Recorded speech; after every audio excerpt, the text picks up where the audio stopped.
Kannur revenue ജില്ലാ school കലോത്സവത്തിൻ്റെ തത്സമയ ദൃശ്യത്തിലേക്ക് വീണ്ടും സ്വാഗതം. അങ്ങനെ സമാപന സമ്മേളനമാണ് ഇപ്പോൾ എല്ലാവരും കണ്ടത്.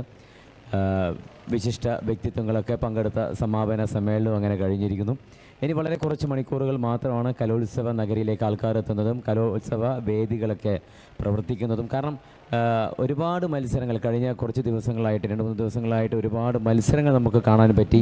തത്സമയം പ്രേക്ഷകരിലേക്ക് എത്തിക്കാൻ പറ്റി. അതിൽ വിജയിച്ച് വരുന്നവരുമായിട്ടുള്ള തത്സമയ ഇൻ്റർവ്യൂകളൊക്കെ നടത്താൻ പറ്റി. ഒരുപാട് പേരുടെ സ്വപ്നങ്ങളും ആഗ്രഹങ്ങളും പ്രതീക്ഷകളും വേദനകളും എല്ലാം മനസ്സിലാക്കാൻ പറ്റി ഈ ഒരു സ്റ്റുഡിയോയിൽ ഇരുന്നുകൊണ്ട് എന്നുള്ളതാണ് ഏറ്റവും വലിയ സന്തോഷം. കാരണം തീർച്ചയായിട്ടും ഈ മത്സരങ്ങളൊക്കെ നടക്കുന്ന സമയത്ത് നമ്മളിപ്പോൾ വെളിയിലിറങ്ങുന്ന സമയത്തൊക്കെ ഓരോ ബിൽഡിങ്ങിൻ്റെ അരികിലും ക്ലാസ് റൂമിലൊക്കെ റിഹേഴ്സൽ വളരെ ഗംഭീരമായിട്ട് നടന്നുകൊണ്ടിരിക്കുകയാണ്. എങ്ങനെയെങ്കിലും സംസ്ഥാനത്ത് അല്ലെങ്കിൽ ജില്ലയിൽ നിന്ന് വിജയിച്ച് സംസ്ഥാനത്തേക്ക് എത്തണം. അതുപോലെ തന്നെ സംസ്ഥാനത്തെത്തിയിട്ട് നമ്മുടെ സംസ്ഥാനത്തെത്തുമ്പോൾ നമ്മൾ പല ഉപജില്ലകളുമായിട്ടാണ് നമ്മൾ ജില്ലയിലെത്തുന്നതെങ്കിലും സംസ്ഥാനത്തെത്തുമ്പോൾ നമുക്ക് ഒറ്റൊരു നാമധേയം മാത്രമേ ഉള്ളൂ. അതാണ് കണ്ണൂർ എന്ന് പറയുന്ന ഒരു നാമധേയം. നമ്മുടെ ഇത്രയും ജില്ലകളിൽ നിന്നും അവരെ പ്രതിനിധീകരിച്ചിട്ട് ഓരോ ജില്ലയിൽ നിന്നും മത്സരാർത്ഥികൾ അനവധി ആൾക്കാർ ഏതാണ്ട് ലക്ഷക്കണക്കിന് ജനങ്ങൾ എത്തുന്ന കലോത്സവ നഗരി സംസ്ഥാന കലോത്സവം, കലാമാമാങ്കങ്ങളുടെ ഏറ്റവും അവസാന വാക്കെന്ന് വിശേഷിപ്പിക്കുന്ന സംസ്ഥാന കലോത്സവം. അവിടെ എത്തുമ്പോൾ നമുക്ക് ഒറ്റ നാമധേയം, അത് കണ്ണൂർ എന്ന നാമധേയം മാത്രമാണ്. നമ്മൾ എത്തിയിരിക്കുന്നത് കണ്ണൂരിനെ പ്രതിനിധീകരിച്ചിട്ടാണ്, അല്ലാതെ വിദ്യാലയത്തിനല്ല, കണ്ണൂരിനെ പ്രതിനിധീകരിച്ചിട്ടാണ് നമ്മൾ എത്തുക എന്നുള്ളതാണ്. സബ് ജില്ല അല്ലെങ്കിൽ ജില്ല വരെ മാത്രമാണ് നമ്മൾ യഥാർത്ഥത്തിലുള്ള മത്സരങ്ങൾ എന്ന് പറയുന്നത് ചിലപ്പോഴെങ്കിലും. അതിനുശേഷം കൂട്ടാണ് വിജയിപ്പിക്കുക എന്നുള്ള ഒറ്റ ലക്ഷ്യത്തോടു കൂടിയാണ് എല്ലാവരും സംസ്ഥാനത്തേക്ക് വണ്ടി കയറുന്നതും. ശരി, അങ്ങനെ വിജയിച്ച് വരുന്നവരൊക്കെ തത്സമയം നമ്മൾ ഇൻ്റർവ്യൂ ചെയ്തുകൊണ്ടിരിക്കുമ്പോൾ ഇപ്പോൾ ഒരു മിടുക്കിയാണ് നമ്മളോടൊപ്പം എത്തിയിരിക്കുന്നത്. ചെറിയ ആളൊന്നുമല്ല, പുലിയാണ്. ആളുടെ പേര് സ്നിയ സുനിൽ എന്നാണ് പേര്. ചെറുകുന്ന് GVHSS പഠിക്കുന്നത്, 6th പഠിക്കുന്നത്. അവതരിപ്പിച്ച ഐറ്റം എന്ന് പറയുന്നത് മോണോ ആക്റ്റാണ്. മോണോ ആക്റ്റിലെ ഫസ്റ്റ് ആക്ടർ. യെസ്, എന്താണ് സ്നേഹക്കുട്ടി വിശേഷങ്ങളൊക്കെ? സുഖമായിരിക്കുന്നോ? ഓക്കെ, ആരൊക്കെ വന്നിട്ടുണ്ട് സ്നേഹക്കുട്ടിയുടെ കൂടെ സ്റ്റുഡിയോയിൽ? മാമി അമ്മയും വന്നിട്ടുണ്ടോ? മാമി ഇപ്പോൾ വെളിയിലേക്ക് പോകുന്ന സമയത്ത് മുട്ടായി വാങ്ങിക്കണം എന്നൊക്കെ പറയുന്നുണ്ടായിരുന്നു. വലിയ മുട്ടായി, ചെറിയ മുട്ടായി അല്ല, എനിക്ക് വലിയ മുട്ടായി വേണമെന്നൊക്കെ പറയുന്നു. മിഠായി ഭയങ്കര ഇഷ്ടമാണോ? ഒരുപാട് കഴിക്കുമോ മിഠായി? ഒരുപാടൊന്നുമില്ല, കുറച്ചൊക്കെ കഴിക്കും അല്ലേ? ശരി, അപ്പോൾ ഇവർ മിഠായി വാങ്ങിച്ച് തന്നോ? തരുന്നു പറഞ്ഞോ? ആരെ വാക്ക് തന്നെ? മാമിയാണോ വാക്ക് പറഞ്ഞ, അമ്മയാണോ വാക്ക് പറഞ്ഞ? രണ്ടാളും മുട്ടായി വാങ്ങിച്ചു തരും. ഓക്കെ, മഞ്ചാണോ വേണ്ടേ, ചോക്ലേറ്റ് ആണോ വേണ്ടേ? അത്രേ പറ്റൂ അല്ലേ? നമ്മൾ നോക്കിയിട്ട് സെലക്ട് ചെയ്തിട്ട് എടുക്കും അല്ലേ? അങ്ങനെയാണ്. ശരി, എങ്ങനെയുണ്ട് പഠിത്തമൊക്കെ? എങ്ങനെ പോകുന്നു സ്നേഹക്കുട്ടി? അടിപൊളിയായിട്ട് പോകുന്നുണ്ട്. ശരി, ആരായി മോണാക്ട് പഠിപ്പിച്ചു തന്നിരിക്കുന്നത്? ഓക്കെ, ഉമേഷ് ഏട്ടൻ്റെ കീഴിലാണ് പഠിച്ചിരിക്കുന്നത് അല്ലേ? മോണാക്ട് മുന്നേ അവതരിപ്പിക്കുന്നുണ്ടോ, അല്ല ഇപ്പോൾ തുടങ്ങിയതാണോ? ഈ അടുത്തായിട്ടാണോ മോണാക്ട് മത്സരത്തിലൊക്കെ പങ്കെടുക്കുന്നത്? തുടങ്ങിയതാണ്. ഉമേഷ് ഏട്ടൻ തന്നെയാണോ പഠിപ്പിച്ചതും? ഇത്രയും കാലമായിട്ട് പഠിപ്പിച്ചതൊക്കെ ഉമേഷ് ഏട്ടൻ തന്നെയാണ്. എങ്ങനെയുണ്ടായിരുന്നു മത്സരമൊക്കെ? നല്ല മത്സരമായിരുന്നോ? വാശിയേറിയ മത്സരമായിരുന്നു. Yes, okay. കുറേ ആൾക്കാരൊക്കെ നന്നായിട്ട് കൈയടിച്ചോ? കഴിഞ്ഞതിന് ശേഷം നന്നായി എന്ന് പറഞ്ഞു ആൾക്കാരൊക്കെ, കുറേ ആൾക്കാർ പറഞ്ഞു. അപ്പോൾ സന്തോഷം തോന്നിയില്ലേ? വീട്ടിൽ നിന്നൊക്കെ റിഹേഴ്സൽ ചെയ്യാറുണ്ടോ? വീട്ടിൽ നിന്നൊക്കെ വന്നിട്ട് റിഹേഴ്സൽ പ്രാക്ടീസൊക്കെ ചെയ്യാറുണ്ടോ? മോണാക്ട് കണ്ണാടിയുടെ മുമ്പിലൊക്കെ നിന്നിട്ട് അങ്ങനെയൊക്കെ ചെയ്യാറുണ്ടോ? ഞാനൊരു റൂമിൽ ഒറ്റയ്ക്ക് ഇരുന്നിട്ട് പ്രാക്ടീസ് ചെയ്യും. റൂമിൽ വാതിലൊക്കെ അടച്ച് ഒറ്റയ്ക്ക് ഇരുന്ന് കണ്ണാടിൻ്റെ മുമ്പിലാണോ പ്രാക്ടീസ് ചെയ്യുന്നത്? അല്ല, വെറുതെ ചുമ്മാ അങ്ങ് പ്രാക്ടീസ് ചെയ്യും. ഇത് തന്നെയാണോ കുറേ വർഷമായിട്ട് ചെയ്തുകൊണ്ടിരിക്കുന്ന മോണാക്ട്? ഈ ഒരു മോണാക്ട് തന്നെയാണോ? അല്ല, ചെറിയ കുട്ടിയായിരിക്കുന്ന സമയത്ത് വേറെ മോണാക്ട് ആയിരുന്നു അല്ലേ? ഇപ്പോൾ ആദ്യമായിട്ട് ഈ ഒരു മോണാക്ട് അവതരിപ്പിച്ചു അല്ല? ഇത് മുന്നേ വേറെ എവിടെയെങ്കിലും അവതരിപ്പിച്ചിട്ടുണ്ടോ? എവിടെയാ? സബ് ജില്ലയിൽ. അവിടെയൊക്കെ സബ് ജില്ലയിലൊക്കെ അവതരിപ്പിച്ചിട്ടുണ്ട് അല്ലേ? ഉമേഷ് ഏട്ടൻ വന്നായിരുന്നോ ഇവിടെ? വന്നിട്ടില്ല. ഉമേഷ് ഏട്ടനെ വിളിച്ചോ? ജയിച്ചതിന് ശേഷം വിളിച്ചോ? ഇല്ല.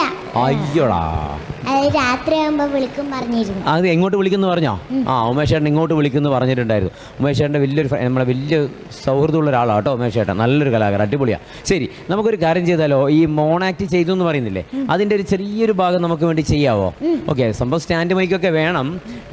എന്തിൻ്റെയാണ് ഈ മോണാക്ട്? എന്താണ് വിഷയം? പെണ്ണുങ്ങളെ ഉപദ്രവിക്കല്. സ്ത്രീകളെ ഉപദ്രവിക്കുന്നതാണ് വിഷയം ആണോ? അതാണ് വിഷയം. സ്ത്രീകളെ ഉപദ്രവിക്കുന്നതുമായി ബന്ധപ്പെട്ടുള്ളതാണ് വിഷയം കൈകാര്യം ചെയ്തിരിക്കുന്നത്. അപ്പോൾ ഞാൻ ജസ്റ്റ് മൈക്ക് അങ്ങ് പിടിച്ചു തരാം. ഓക്കെ, അത് സ്റ്റാൻഡ് മൈക്കാണെന്ന് വിചാരിച്ചാൽ മതി. എന്നിട്ട് ചെറിയൊരു ഭാഗം ചെയ്താൽ മതി കേട്ടോ. ഓക്കെ, അപ്പോൾ ആൾക്ക് ഞാൻ മൈക്ക് പിടിച്ചു കൊടുക്കാം. റെഡി, തുടങ്ങാം. Ready, start.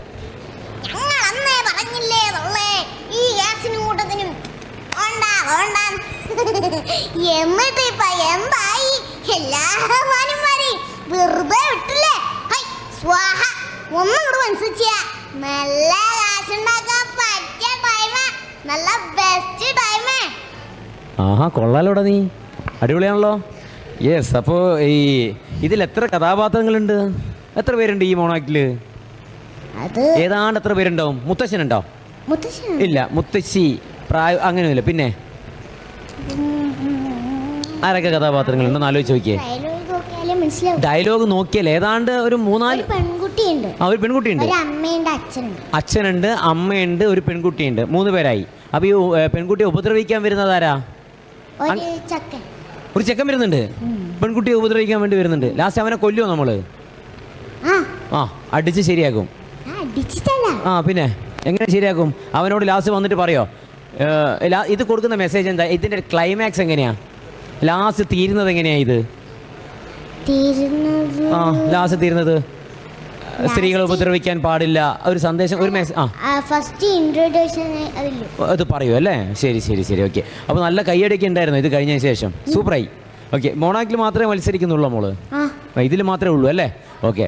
അപ്പോൾ ഇനിയിപ്പോൾ വീണ്ടും ഇങ്ങനെ മറ്റുള്ള വേദിയൊക്കെ കിട്ടിക്കഴിഞ്ഞാൽ പോയിട്ടൊക്കെ ചെയ്യാറുണ്ടോ? നാട്ടിലൊക്കെ ഇങ്ങനെ മത്സരം, ക്ലബിൻ്റെ പരിപാടിയൊക്കെ ഉണ്ടായ സമയത്ത് അതിലൊക്കെ പോകും. പാട്ട് പാടും അല്ലേ? പാട്ട് പാടും. 2 പാട്ട് കേൾക്കട്ടെ, സ്നേഹയുടെ ഇഷ്ടമുള്ള 2 പാട്ട്.